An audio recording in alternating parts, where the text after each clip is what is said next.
ভয়াবহ অগ্নিকাণ্ডের ঘটনায় রীতিমতো চাঞ্চল্য ছড়ালো মালদার মানিকচকের উগরিটোলা এলাকায়। স্থানীয় সূত্রে জানা গিয়েছে, রাতে এই অগ্নিকাণ্ডের ঘটনা ঘটে, যেখানে তনু মিয়ার বাড়ি সহ বাড়িতে থাকা যাবতীয় সামগ্রী পুড়ে ভস্মীভূত হয়ে গিয়েছে বলে জানা গিয়েছে।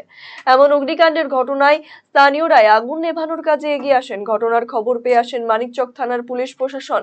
এই ঘটনায় কয়েক লক্ষ টাকার ক্ষয়ক্ষতি হয়েছে বলে জানা গিয়েছে। বাড়িতে থাকা আসবাবপত্র থেকে শুরু করে নগদ টাকা পয়সা সবই পুড়ে ছাই হয়ে যায়। বর্তমানে সবকিছু হারিয়ে খোলা আকাশের নিচে ওই পরিবারটি। যদিও কি কারণে এই অগ্নিকাণ্ডের ঘটনা, সে বিষয়ে খতিয়ে দেখছে প্রশাসন।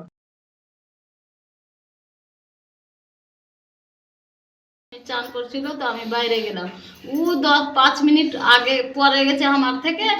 আর আমি অন্য কেউ বাড়ি বসে আছি, তো পাড়াতে চিৎকার হচ্ছে, তো আমি বলছি কি চল তোকে কার বাড়ি ঝগড়া লাগলো না কি লাগলো, তো বলছে তোর বাড়ি আগুন লেগেছে। এবার এসে আমি দেখছি তো আমার লাইনের হাতটা ঠিক আছে, আমার ওটা ঘর ঠিক আছে, এটা ঘর ঠিক আছে, ধাঁ ধাঁ করে আগুন জ্বলছে। আমরা কেউ বাড়িতে ছিলাম না। একটা একটা ঘরেই পুড়েছে? হ্যাঁ, একটা ঘরই পুড়েছে। কি কি পুড়েছে? সব যতটা সামান ছিল সব কিছু, টাকা পয়সা উসা সব কিছু সামান নাই ফেরত। 1.5 লাখ ছিল, বাড়ি দেওয়ার জন্য ওই টাকা করলাম, লোন ফোন নিয়ে নিলাম।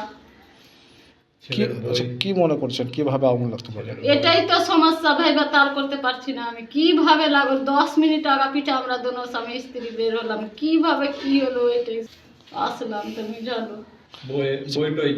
সব কিছু, ছেলের পরীক্ষা আছে 4 তারিখ থেকে, ওটা এডমিট কার্ড, বই, স্কুল ড্রেস উরেস কিছু নাই, কোনো কাপড় বলতে না। কিসে পড়াশোনা করে আপনার ছেলে? এবার 10-এ আছে।